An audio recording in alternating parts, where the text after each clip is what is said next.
गाथी युग की ठाकुर द्वारों से पूछो।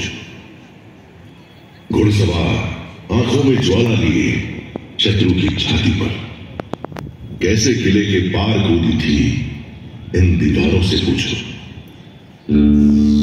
पीड़ा से दिल मिलाता, गौरव से झिलमिलाता मैं झांसी का किला।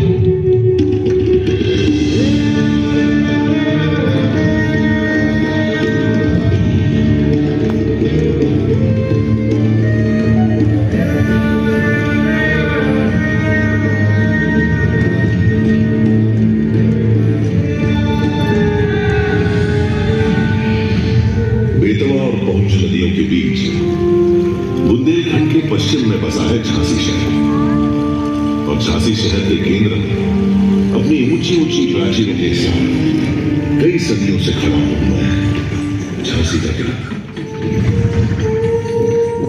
सन 1613 ईस्वी में ओरछा नरेश महाराज वीर सिंह देव ने मेरा निर्माण करवाया था।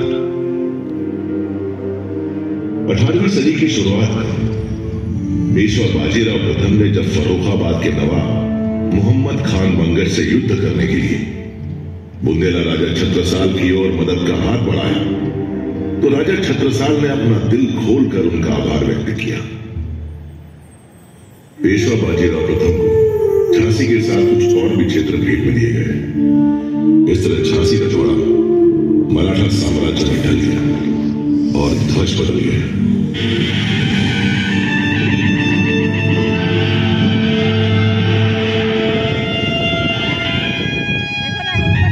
18वीं सदी की समाप्ति के बाद झांसी की सूबेदारी का जिम्मा नेवालकर को सौंपा गया। इसी वंश ने भारत के मुकुट में वह अनमोल हीरा जड़ा जिसकी अद्वितीय चमक पर भारतीय इतिहास गर्व करता है।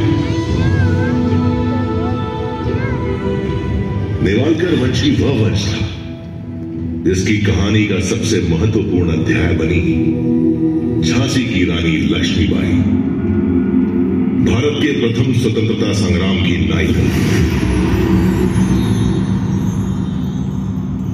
मोरपन तांबे एक प्रतिष्ठित ब्राह्मण थे। उनकी पत्नी भागीरथी ने एक कन्या को जन्म दिया। पिता ने नाम रखा मणिकर्णिका।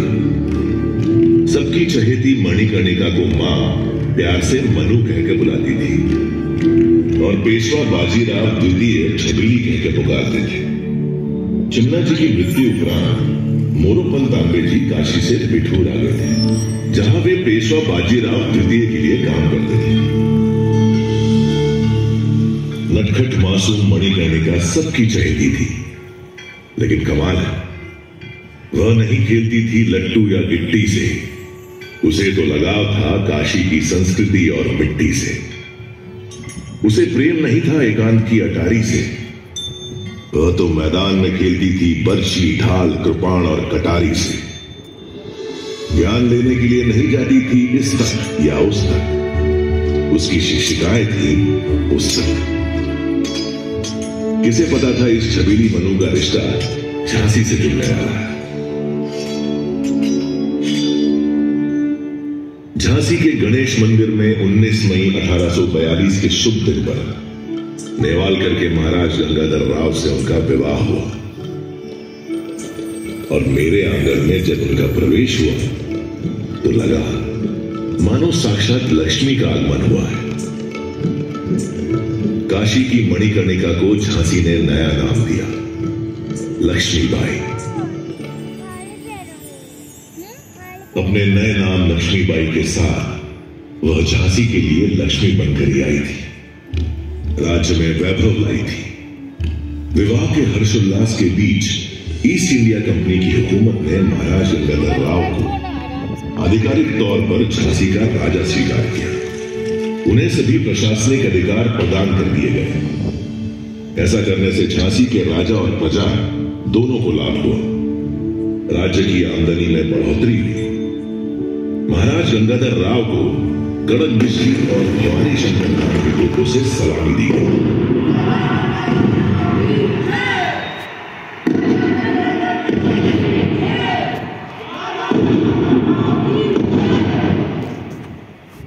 महाराज गंगाधर राव एक कुशल प्रशासक थे, काफी उदार और कला प्रेमी थे। उनकी नाट्यशाला में साहित्य, संगीत, नृत्य, नाटक की रसरसा होती रहती थी।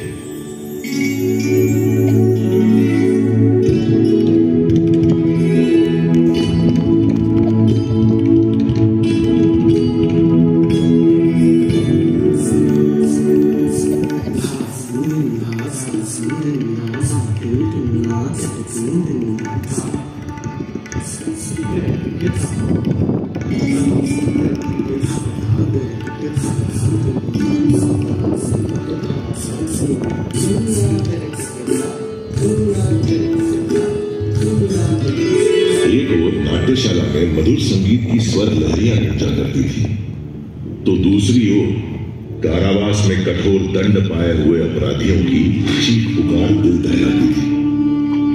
झांसी की न्याय प्रणाली ही कुछ ऐसी थी कि छोटे मोटे अपराधियों को भी फांसी की सजा सुना दी जाती थी। और जिस जगह आप लोग बैठे हुए हैं, ठीक यहीं वो फांसी का था।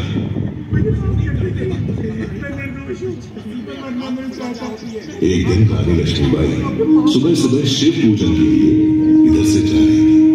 उन्होंने फांसी सजा याफ्ता एक अपराधी की चीखें सुनी। उनका मन विचलित हो गया। उन्होंने महाराज गंगाधर राव से इस फांसी की सजा और इस फांसीगर को झांसी से सदैव हटाने का अनुरोध किया। इस अमानवीय न्याय प्रणाली को जल्द से जल्द रोकिए महाराज। फांसी की सजा और ये फांसी घर झांसी के किले से सदा सदा के लिए हटवाओ। आपसे मेरा ये अनुरोध है। महाराज ने रानी का अनुरोध स्वीकार कर लिया और झांसी में फांसी की सजा पर पूर्ण प्रतिबंध लगाने का आदेश जारी कर दिया। उसी दिन से झांसी गले की फांसी, दतिया गले का हार सिर्फ कहानियों की बात रह गई। झांसी की प्रजा ने इस नर्म दिल आदेश की सराहना की और महाराज का अभिनंदन किया। झांसी में इंसानियत की हवाएं बहने लगी। देश प्रेम की एक लहर के साथ नई ऊर्जा का प्रसार होने लगा। सुरक्षा की जिम्मेदारी अब केवल पुरुषों की नहीं रह गई थी, महिलाओं ने भी कमान संभाली। रानी लक्ष्मीबाई स्वयं तलवारबाजी एवं घुड़सवारी में निपुण थी। उन्होंने झांसी की स्त्रियों में भी इस कौशल का विकास किया। शस्त्रागार में नए हथियार बनने लगे। एक तोप का नाम झांसी की रानी रखा गया। क्या धमाका था उसका।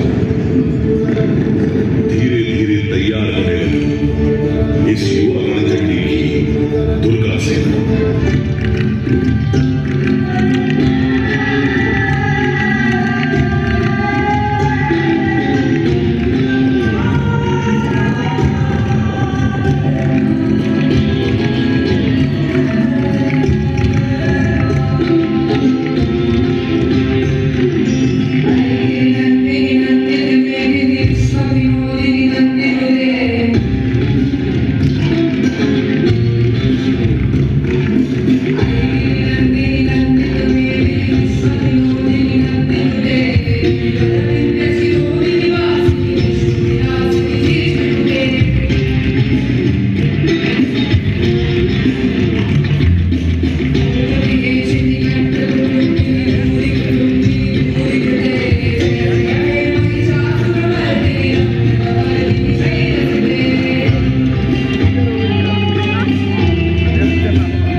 नाट्यशाला में दो कुशल नृत्यांगनाएं थी, मोतीबाई और जूही।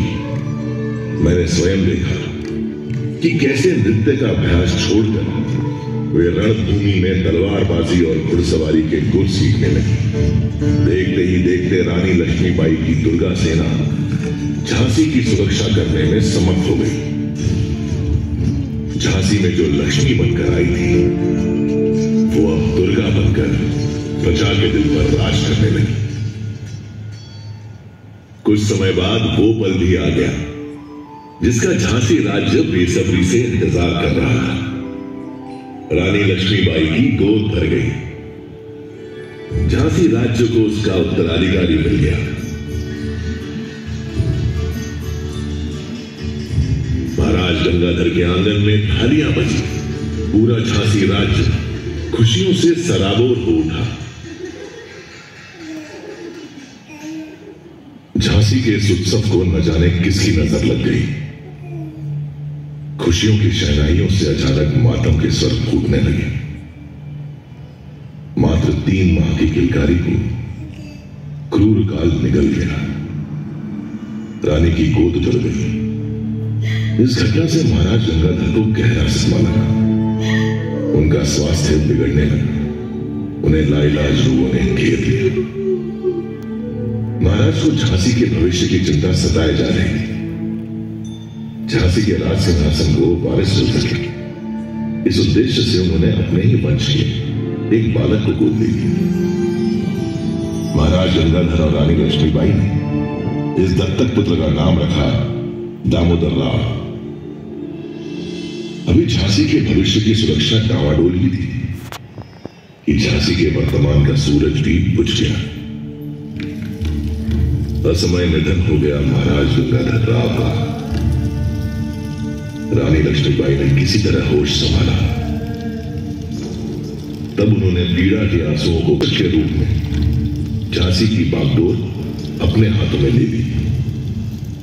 इधर रानी लक्ष्मीबाई ने झांसी का शासन संभाला और उधर ईस्ट इंडिया कंपनी के गवर्नर जनरल लॉर्ड डलहौजी ने झांसी को हथियाने के हथकंडे शुरू कर दिए। झांसी में तैनात अपने पॉलिटिकल असिस्टेंट मेजर एलिस के जरिए रानी तक अपना फरमान पहुंचाया। रानी साहिब, सन 1804 में हुई संधि के मुताबिक झांसी भी दूसरे पड़ोसी राज्यों की तरह ईस्ट इंडिया कंपनी के अधीन आता है। अब चूंकि स्वर्गीय महाराज गंगाधर राव की अपनी कोई संतान नहीं है, इसलिए कंपनी उनके गोद लिए हुए पुत्र दामोदर राव को झांसी के उत्तराधिकारी का दर्जा नहीं दे सकती। आपको सूचित किया जाता है कि अब झांसी राज्य पूरी तरह से कंपनी के अधीन रहेगा। इसके एवज में कंपनी रानी लक्ष्मीबाई को उनके निजी खर्च के लिए 5,000 रुपया महीना की पेंशन अदा करने की मंजूरी देती है और साथ ही रानी लक्ष्मीबाई को हुक्म देती है कि वे जल्द से जल्द अपने जरूरी सामान के साथ झांसी का किला खाली कर दें। हम सुना करते थे कि व्यापारियों के भेष में लुटे गए हैं आप लोग। आज आपने इस बात को सिद्ध भी कर दिया। वापस जाकर कह दीजिए अपने गवर्नर जनरल लॉर्ड डलहौजी से हम उनका फरमान स्वीकार करते हैं। मैं अपने जीते जी अपनी झांसी नहीं दूंगी, नहीं। अंग्रेजी फरमान सुनकर रानी